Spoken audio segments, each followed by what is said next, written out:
All right, welcome to track 2. I just want to start with a big thank you to our bronze partners and sponsors, Lavo, Music Master, Neo Group, Radio DNS, Radio Site, and Zaber.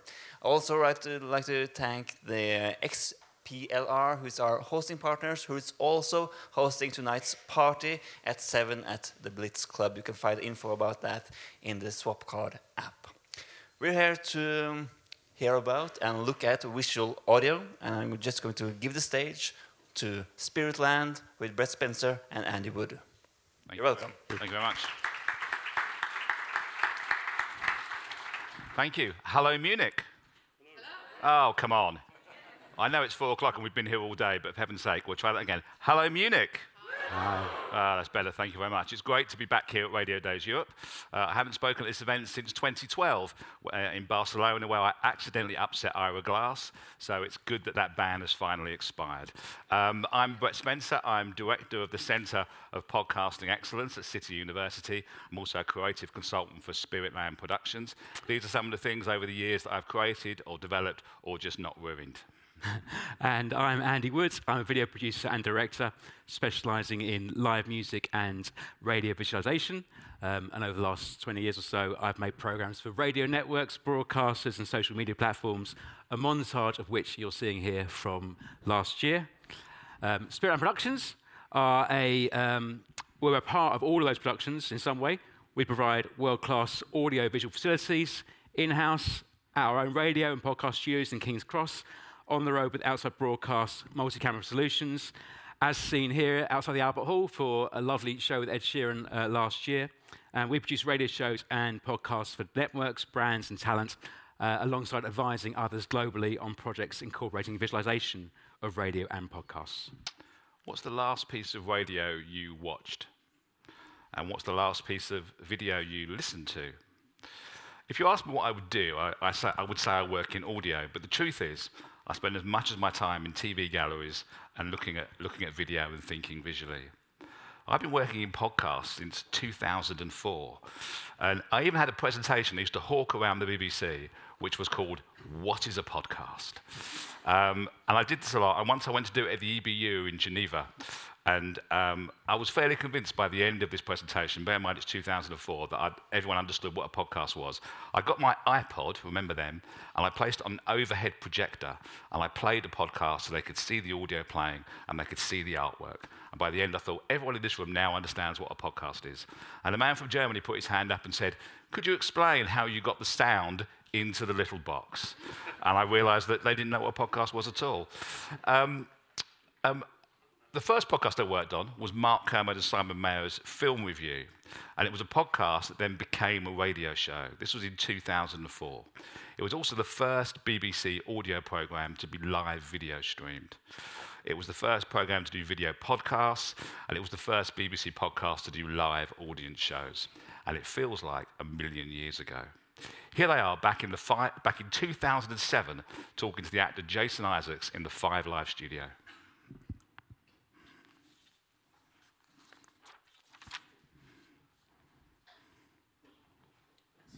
I'm feeling I'm having my work done for me. If you make a film nowadays, despite the marketing and the hype and the McDonald's Happy Meals, that ends up making $500–600 million around the world, it's because it has somehow resonated with the audiences, because you can't hype things that big. You can't make teenagers want to see a film 20 times. Well, here they are in 2023. It's an interesting thing, playing a clip which is all about awkward silences on a show that is audio, because that seems all about things they're not saying, but yes, it is. What weren't they saying? Well, they weren't saying, "What am I doing here?" She's going, "You're older than my dad, why do I fancy you?" He's thinking, "Get your clothes off," a whole bunch of stuff. He's thinking, "I don't care about your credits. I just asked you here because I thought you looked fabulous." Because I fancied you on the telly. Yeah. So that was Mark and Simon in 2023, still talking to Jason Isaacs, but in a studio now that looks very different. No longer at the BBC, now working at Sony. The programme's pretty much the same, but the visual standard there is completely different, because that's what people now expect a podcast to look like. My academic colleague at NYU, Steve Goldstein, who teaches the business of podcasting, refers to three eras of podcasting. The first was the dawning days, which was sort of everything felt very personal and new. Secondly was the throwing spaghetti against the wall era, where the big companies came in with expansion, experimentation, everyone creating content to try and get market share. And the third era is what is a podcast, which is, I think, is where I came in. And that's what we're going to talk about a little bit about today. He says the lines between a podcast and a visual show are blurring. More creators are recognizing the potential of this dual format between audio and video, especially for YouTube users. Podcasting's journey mirrors the broader journey of digital, starting from simplicity, embracing experimentation, and now resulting in a sophisticated blend of audio and visual. The visualization of podcasts is taking the visualization of radio and audio to new places. The Diary of a CEO, a podcast that always divides a room, is one of the UK's most popular podcasts. It uses video in a really compelling way to cut a trailer for each episode. Who would not want to listen to the programme after seeing a trailer like this? Those are all the pills you take in one day. 111, because that's where the data led me. This is how you don't die. Brian Johnson. The man who spends $2 million a year to slow down his age. He's managed to reverse his biological age already To an 18-year-old. Projected to live to 200. The only objective we have is don't die. I've opted into an algorithm that takes better care of me than I can myself. It sounds overwhelming in the beginning, but trust me on this. So my bedtime is at 8:30. And you had 100% sleep. 4 months straight now. What about hanky-panky? Not after 8:30. Alcohol? 3 ounces every morning with breakfast. For breakfast? For breakfast. You really want to hear that now, but I'm thinking he still ain't going to live to 200. Andy. So here's a question for you in the audience. Which podcast studio had 1.7 billion views in 2023? Does anyone know? They have 12 podcasts in production and 7 UK #1 podcasts. It's the Fellas Studios. So you might not have heard of them, but they're a UK video production house. Their approach to podcasts is visual first, with creators at the heart of everything they do. So Fellas Studios are building shows as brands. And key to doing that is each podcast series having a bespoke set built with cameras and lighting in place from the beginning of the process. Let's take a look. Guys, make sure you're following us on Spotify and Apple Podcasts. It massively helps us out. Enjoy the episode. Ladies and gentlemen, here we are, episode 2 of the #1 sports podcast in the UK. I can't believe we went #1 first week. You know? Yeah, that is crazy. Yeah. Hey guys, welcome back to Dad v Girls After Hours, our brand new podcast. This is the 3rd episode, and I just want to say a massive thank you to everyone who has subscribed, who supported us so far. We're having the time of our lives doing this. Like, genuinely, we are so buzzing after each episode.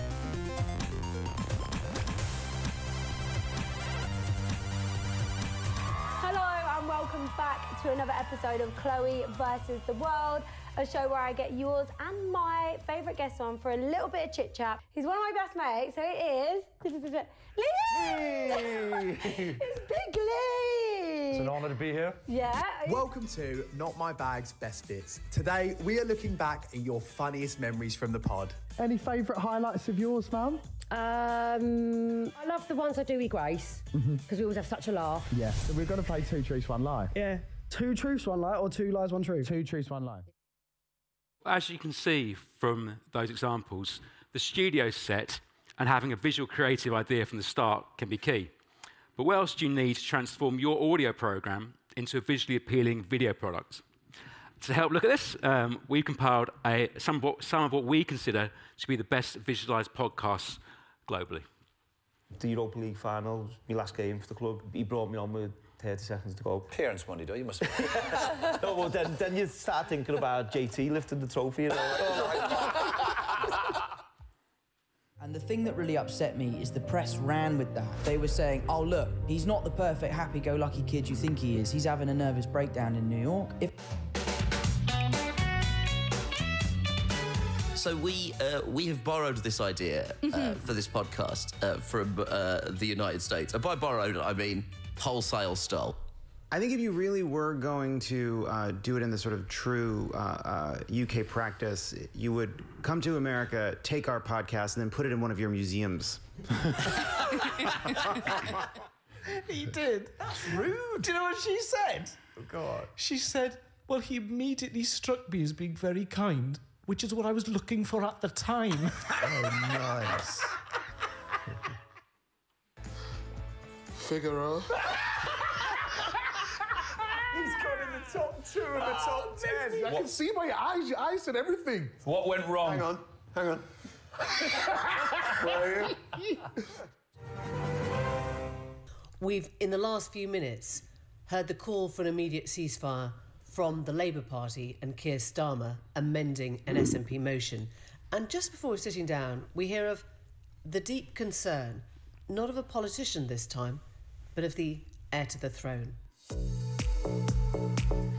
How do you stay motivated? You stay motivated because you really want to help people. I don't know why I would even think about being in public life if it was just to get the spotlight, because it's so hard. Yeah. And there's so much that, comes with it. The Prince and Princess of Wales and the Princess Royal, thank you so much for joining us on The Good, the Bad and the Rugby. So have we got the good, the bad and the rugby, or is it the good, the bad and the rugby? Either way, you're not winning. We can appoint you. Yeah, no.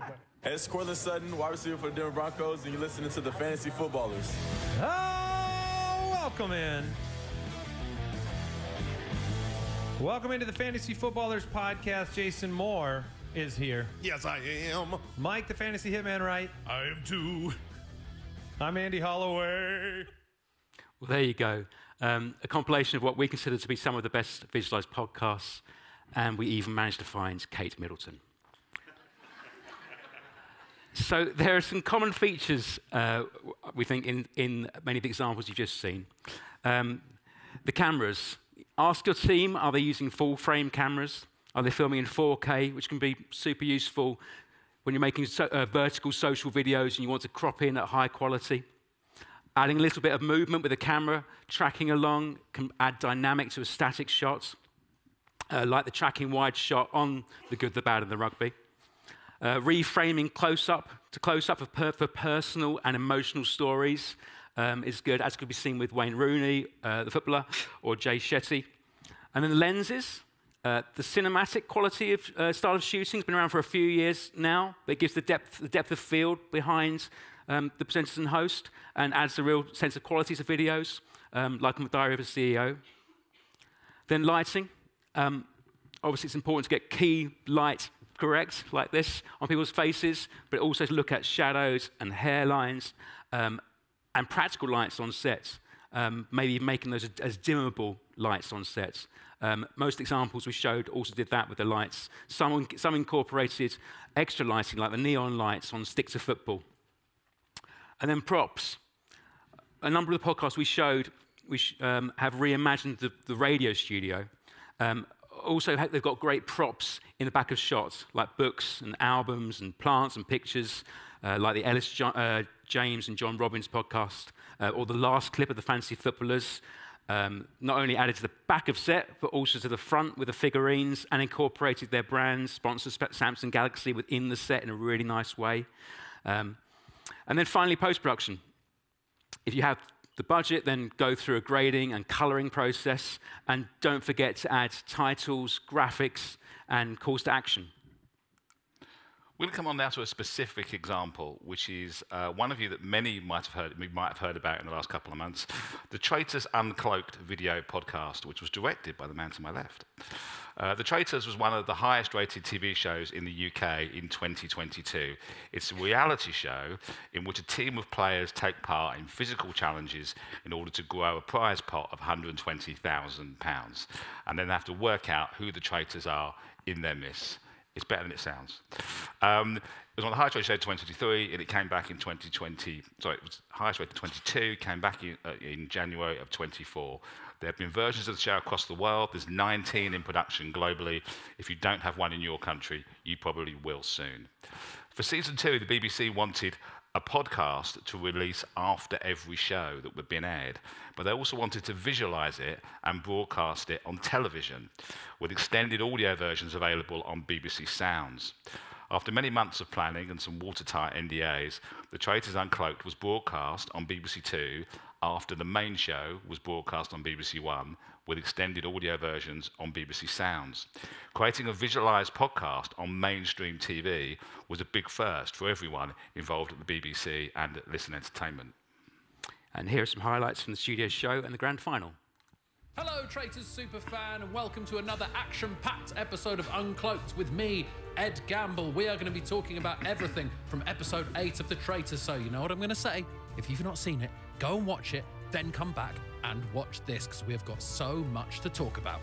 On this edition of Uncloaked, comedian Nish Kumar, Radio 1 royalty Clara Amfo, Series 1 traitor and close but no cigar finalist Wilf, and the man the whole nation is talking about, Actual Paul, will be here! Woo!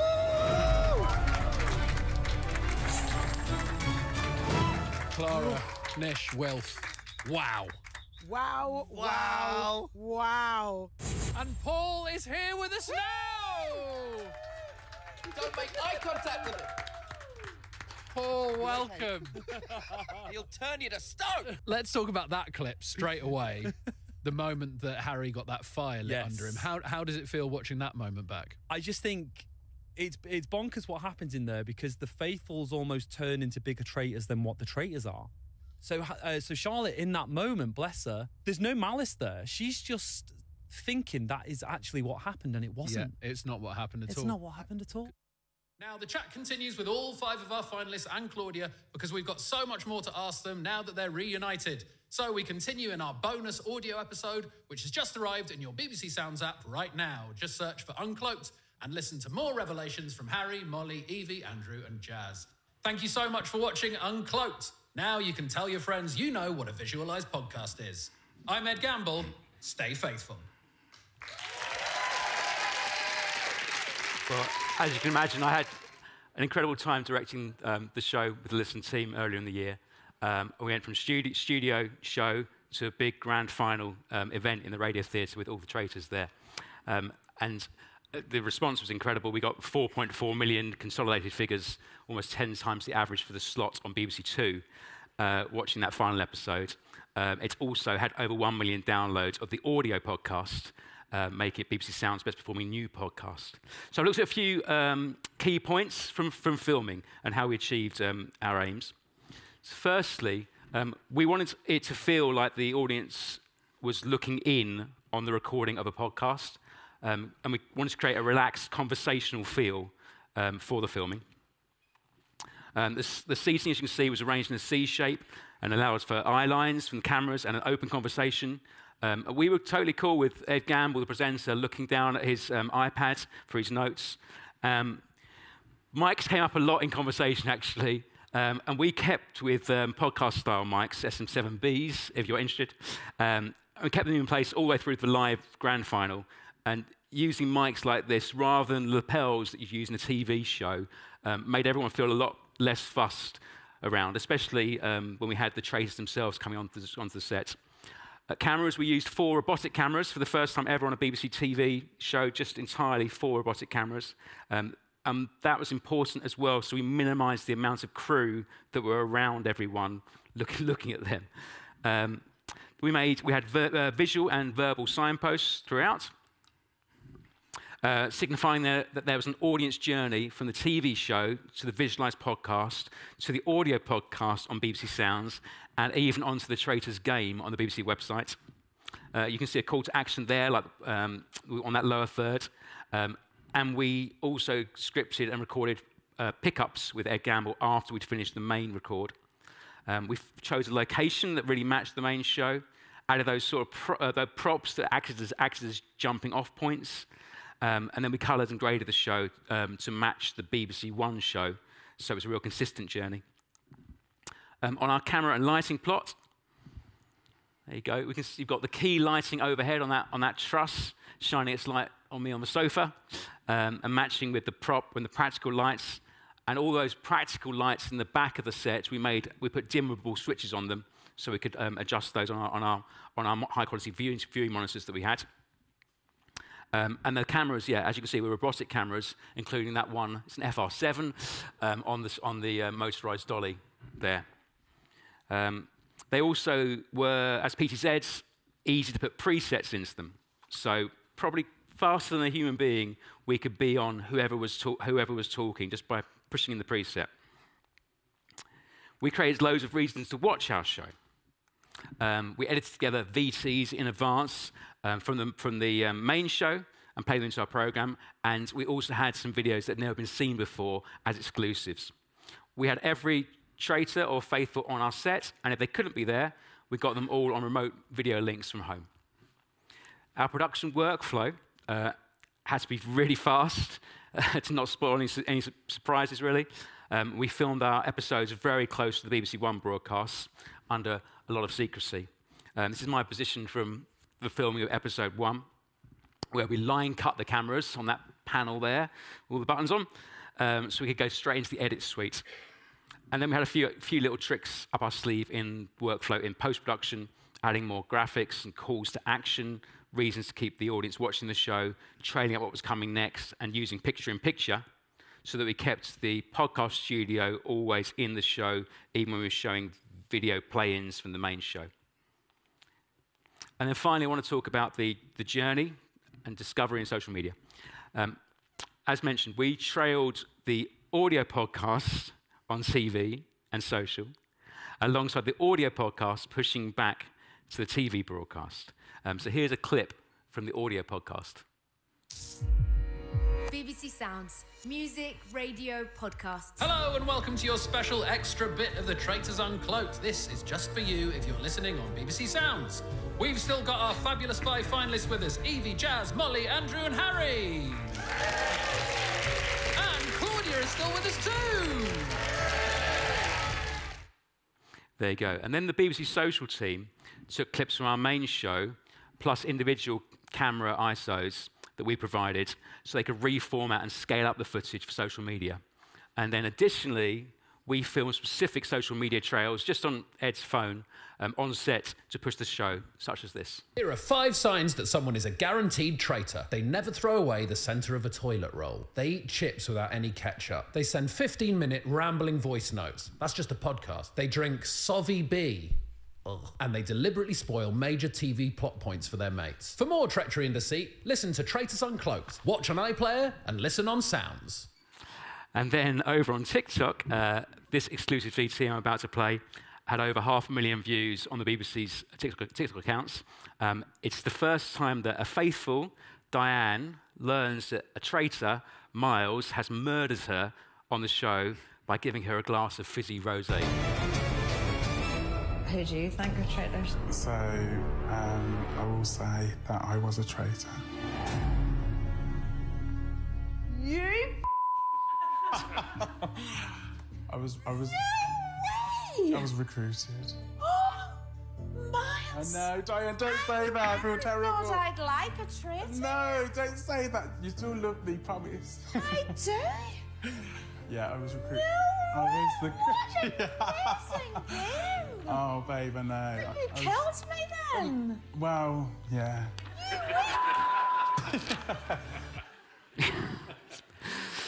And then lastly, we created ECPs, which are end credit promotions. This one I filmed with Ed just on a dark alleyway in London, just the night before the final, to lead people from the end credits on BBC One over onto our show on BBC Two. And breathe. Harry, Molly, Evie, Andrew and Jazz and the rest of the cast join Claudia and I to spill all the details on that finale. The Traitors Uncloaked, starting now on BBC Two. So the Traitors Uncloaked has been possibly the biggest multi-platform podcast the UK's ever seen. And myself and the Listen Entertainment team are incredibly proud of the whole project. It's been a joy. And maybe we'll do it again someday. Sounds Profitable's recent Sounds You Can See research discovered that users are not either audio or video consumers. They'll choose one or the other depending on the content and the context. And when people were asked what makes a podcast a video, or what makes a video a podcast, I should say, most simply said microphones and a studio. And it's interesting looking at that compilation, just how many of those things, the visual cue is the microphones, that it's actually a piece of audio. Video consumers still spend over half their podcast consumption with audio, but seeing the host really improves engagement. It's notable, and we discussed this yesterday at the podcast summit, that the biggest podcasts in the UK, shows like The News Agents, The Rest is Politics, and Kermode and Mayo, offer clips of episodes or sections, but not the entire show as video, as offering the whole show limits how much you can monetize your audio. If your talent has a huge following on YouTube or TikTok, then that's where people are most likely to watch their content. But there's potentially greater fiscal value to you and to be had by moving that audience to an audio platform. But where does that leave radio? With a new level of sophistication around the visualization of podcasts, this new younger audience are looking for far more from their radio shows. You saw earlier what 5 Live looked like in 2007. And here is 6 Music Live, which Andy and I produced at BBC Made a Vow. Visualizing a band, well, that's the easy bit. But visualizing the presenter in the studio is always much harder. But we found that was the bit that people were really interested in, seeing behind the scenes, seeing Lauren in the studio. The audience wanted to see what the presenter was doing, see the messages that she would write them, dancing in the studio. Once again, seeing the host really improved engagement around the project. Recently at Spiritland Productions, we've been working with Media24 in Slovenia. They're here. Shout out to the Media24 crew. And they've taken this to a new level. You can see a tour here. Their radio stations, Veseljak and Actual, have been visualizing their radio output all day. Both have bespoke TV studios that allow the presenters to be in vision and on air all of the time. You can still listen as a radio show, but the visuals provide an extra layer for that new audience. The challenge for Media24 has been how to maintain the important radio elements, to make sure they're visualizing the audio and not just making TV, which is broadcast on radio. Having built state-of-the-art studios, the challenge then becomes, how do you keep all the elements that radio brings you? The interactivity, the relationship with the audience, the informality, and that unique one-to-one connection. Once presenters move on to auto cue, they need a different skill to make it sound like they're still on the radio. And once a pair of presenters start looking to camera, the intimacy of radio can be lost. So we've been working out how to maintain that intimacy and all the architecture of a radio show while broadcasting from high-tech studios, ensuring that the workflow, the editorial, and the production is consistent across the piece. But what does the future of the radio studio look like? Maybe it doesn't look like a studio at all. You can have them. Email in, Victoria. I miss you. I miss you, babes. What's the weirdest or the worst Valentine's Day gift you've ever got? I don't think I've ever had any that bad, really. I remember once there was a girl called Victoria in my school and I wanted to get her DVDs. Listen to this. I once bought Laura steak knives. Have I talked you through my thinking at the time? Laura is a vegetarian. Pescatarian. And I got her steak knives. A set of steak knives. But it's because you had rubbish knives in your house. Yeah. And I wanted to get you a set of knives. Yeah. But because the steak knives were in the holster. You didn't realise it was just 6 steak knives. I didn't know there were 6 steak knives. Yeah. Did I not get you a Dyson or something as well once? No, who did you, probably for Victoria. Oh, God. Anyway, Victoria, email in. You can have them. Email in, Victoria. I miss you. I miss you. So, here are our top 5 do's and don'ts for visualization. Do's. Visualize the audio, don't create the visual, and then use the audio from it. Make it glanceable so the audience doesn't have to watch it like a piece of television. Think about movements, think about graphics, think about the journey for the listener and the viewer. And make it look smart. You know, viewers are used to high-end production. They don't want to see plates, cups, loads of bits of paper, odd chairs, your lunch, your guest's lunch, half a banana, or your immaculate collection of remote controls. Think about what success looks like. Is it viewers, revenue? What are you trying to achieve? And make a pilot. We've made some terrible pilots. It's a whole different presentation, but what you learn from a pilot is really invaluable. And here are the don'ts. Don't lose sight of the audience and the interaction. Don't assume audio talent can speak to a camera. And don't assume video talent know how to speak it just in audio, not be in vision. Don't forget the furniture, trails, throw forwards, throw backwards, build a community. And finally, don't throw out the audio baby with the visual bathwater. Thank you very much.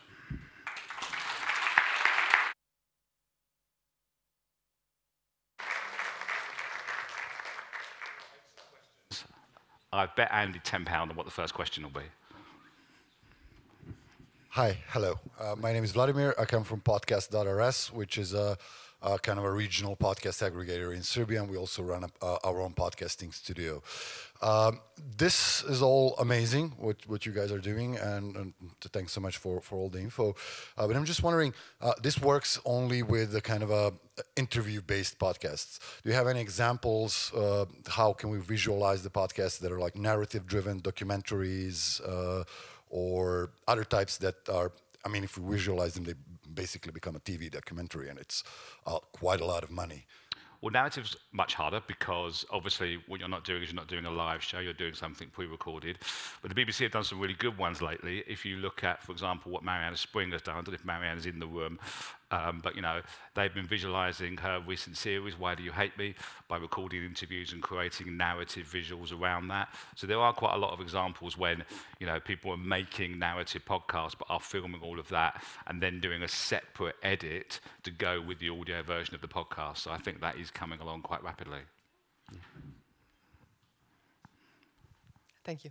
Hi, I'm Caroline from Radio Player.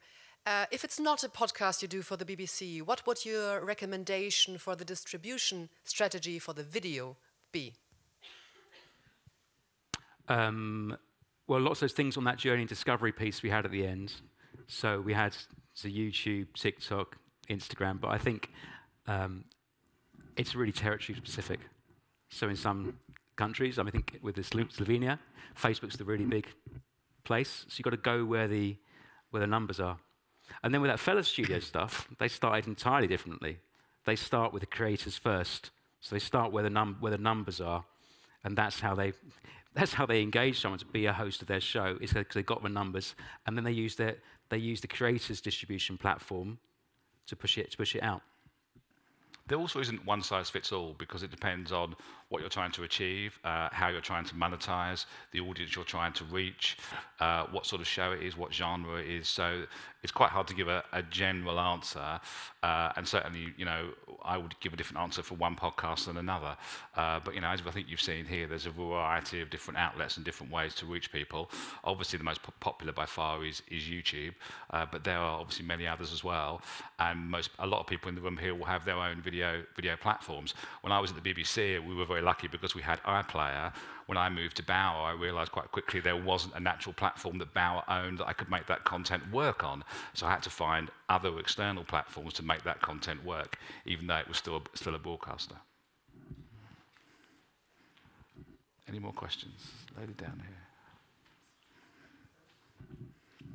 Hi, I'm Ellie. I'm from Immediate Media in the UK. Some of the clips that you showed, I mean, you had people with overhead headphones and laptops in front of them, mics in front of their faces. Others were just little lapel mics. Do you have any findings about what audiences have responded to best in terms of that? And also any tips on finding the balance between getting that audio quality excellent, but also bearing in mind not having too much tech in the way, basically? Yeah, so on that Tracers example, it was that we wanted to look like a podcast.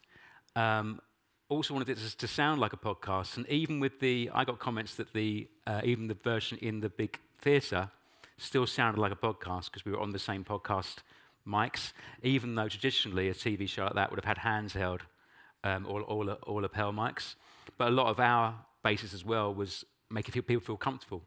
And that's what podcasts do really well. They're relaxed, conversational pieces. So having the microphones that just swing in front like that, rather than fussing around and putting, well, it just happened to me, rather than having microphones put all over you, we felt it was more relaxing for everyone. I mean, technically, it's not necessarily always the best, but I think it's a balance between the look and the creating the right environment. Any more questions? Down here. I'm Nick from Public Dutch Public Broadcaster in the Netherlands. I have a question. Is there something to say about the numbers, like the people who were watching the video podcast and the people that were listening to the audio? Is it like, for example, elderly people who are watching and younger people who listen to the podcast? And did you say people were going to the podcast after seeing it? Did you reach a new audience or something? From my side, I'm a director, so I don't get too involved in my numbers per se. But all I have to go off is that Traitors kind of example, where it's numbers across all those platforms, all adding up. So the TV, the audio, the TikTok, the Instagram, and if that was also, that's public service broadcaster, but if you're commercial as well, I think campaigns that you do with sponsors as well have to be sold as working across all of those platforms on the numbers. That's all add up.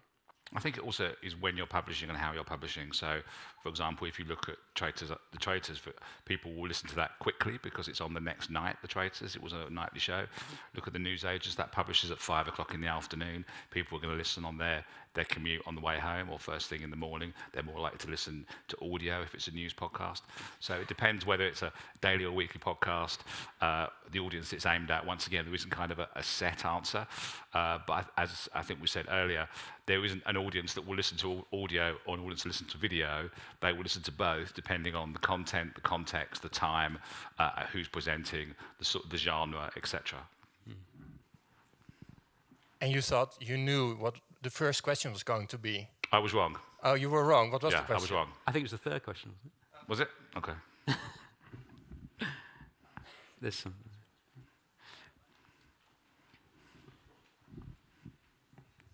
Hello, Ivo from the Netherlands. I've got a question. Thanks for the lovely presentation, but it also confuses me a bit. Do you think that the meaning of the word podcast is shifting? Because now, in my opinion, it looks like when we're creating a TV show, but the one thing that we add is the SM7B as a microphone, we call it a podcast. Yeah. And I think, personally, that's ridiculous. What do you think? Well, I think the word podcast means different things to different audiences. So, my daughter will watch Diary of a CEO, but she'll watch it on YouTube, but she'll just be listening to it and doing something else on the laptop at the same time. She'll do that with a myriad of podcasts. So she's kind of using it as that glanceable thing. Now, to her, a podcast is visual. To me, a podcast is audio because we come from an audio world. So I think it's really about the audience. It doesn't really matter what we think a podcast is. It's what the audience thinks a podcast is. And things like Diary of a CEO and Traitors Uncloaked have proved that a younger audience sees that as a video product as much as an audio product. And I think we as audio professionals need to be less protective. And and I can be quite precious about audio being audio, but it's fish where the fish are, and a lot of the audience want to see it in video form, even if it's just something that's glanceable. I think Brett and myself, for the last 15 years or so, have been trying to just move audiences all the time as well. So when we've done the 6 Music Live campaign that you saw there, it was on BBC TV, Red Button, it was on Facebook. We just try and move people and give reasons to move them. So Lauren Laverne holding up pictures to the screen of cats, I think she was doing in that example. It was because people put those cat pictures on Instagram. So it's just surrounding everything with all the different platforms that you can be on. I mean, I don't know what a podcast is really, maybe anymore, because I think it's just content, really. Hi, it's Nick Goodman from the UK. Here comes trouble. I've got a question, which is the Traitors thing looked fantastic. My question was going to be, tell us how much the budget was, but I know you're not going to tell us that. So let's look at it the other way around, which is if you don't have a huge budget, what's the one thing you can do to your podcast or your radio studio visualization which will make the difference? I know you gave us some tips before, but would you focus on camera or lighting or set and props and all that kind of stuff? So I've not got a big budget. What do I do? I don't think it takes very much at all to that image of Ed Gamble, the frames 16:9, could have been shot on an iPhone. What makes it good is he's framed in a good place. There's a depth of field behind him, so there's interesting things happening there. There's key light, there's prop lights on as well. So I think you can, and we've seen, you can fix up a number of, just put some iPhones in a studio and cut between them. But I think take just some of those things as well and adding graphics on screen as well, and then not just subs, but adding actually graphically animating your stuff like Diary of a CEO does. Again, doesn't cost the earth to do. Thank you so much. Thank you very much. Thanks everyone for the question. Thank you. Yeah. Brilliant.